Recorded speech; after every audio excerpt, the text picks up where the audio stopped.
पिछले क्लास में हमने ये जाना कि सेपरेशन कहते किसको है, इसकी ज़रूरत क्या है, प्योर और इम्प्योर सब्सटेंस में डिफरेंस क्या है।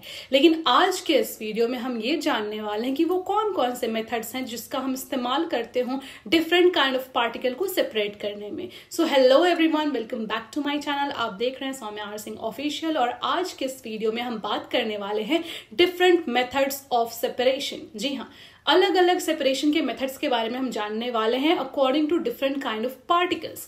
आज हम बात करने वाले हैं सॉलिड एंड सॉलिड सब्सटेंस के मिक्सचर के बारे में कि अगर दो सॉलिड सब्सटेंस का मिक्सचर हो और हमें उनको सेपरेट करना हो तो हम कौन कौन से मेथड्स यूज करेंगे ताकि हम उनको सेपरेट कर सकते हैं। So yes, let's start with mixture of solid with solid. सबसे पहला जिस मेथड की हम बात करने वाले हैं हैंड पिकिंग मेथड की। जी हाँ, ये काफी कॉमन है और आपने देखा होगा कि जब दो सॉलिड मिक्स्ड होते हैं, जैसे कि आपने घरों में देखा होगा मम्मी लोग जब चावल को चुनती हैं, धान उसमें से सेपरेट कर देती हैं, तो वो दोनों तो सॉलिड फॉर्म में ही होता है। तो एक सॉलिड से दूसरे सॉलिड पार्टिकल को हम सेपरेट करने के लिए हैंड पिकिंग मेथड का इस्तेमाल कर रहे हैं, हाथ से पिक करके उसको सेपरेट कर रहे हैं। ओके, तो अगर हैंड पिकिंग के डेफिनेशन की बात की जाए तो the component of solid mixture can be separated by this method, यानी कि solid वाले मिक्सचर जो है उसको इस मेथड के थ्रू हम सेपरेट कर सकते हैं। और साथ ही साथ इस मेथड का इस्तेमाल हम बड़े साइज के पार्टिकल जो सॉलिड फॉर्म में है उनको सेपरेट करने के लिए कर सकते हैं। For example, separation of pebbles from dal, separation of pebbles from rice, यानी कि धान या फिर कंकड़ का सेपरेशन चावल से, या फिर कंकड़ का सेपरेशन दाल से, या फिर separation of grass from mint plant. अगर कहीं मिंट का पौधा है उसके आसपास से घासों को उखाड़ना, वो भी हम हैंड पिकिंग मेथड का ही इस्तेमाल करते हैं। या फिर वीड्स का रिमूवल करना can be the example of hand picking method. So I hope आपको हैंड पिकिंग मेथड समझ में आ गया। अब हम बात करते हैं हमारे नेक्स्ट मेथड की, दैट इज थ्रेशिंग।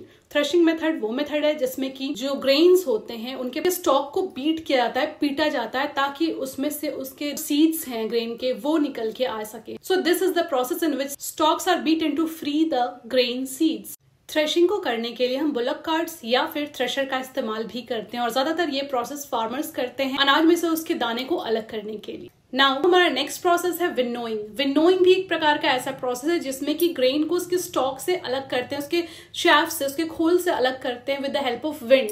हवा की मदद से जब हम अनाज के दाने को उसके खोली से अलग करते हैं उसको हम क्या कहते हैं, विनोइंग कहते हैं। ये भी फार्मर द्वारा ही किया जाता है। तो अगर विनोइंग की डेफिनेशन की बात करें तो the process in which the grains are separated from its chaff with the help of wind is known as what? Winnowing. And this method is used by farmers to separate lighter husk from the heavier seeds.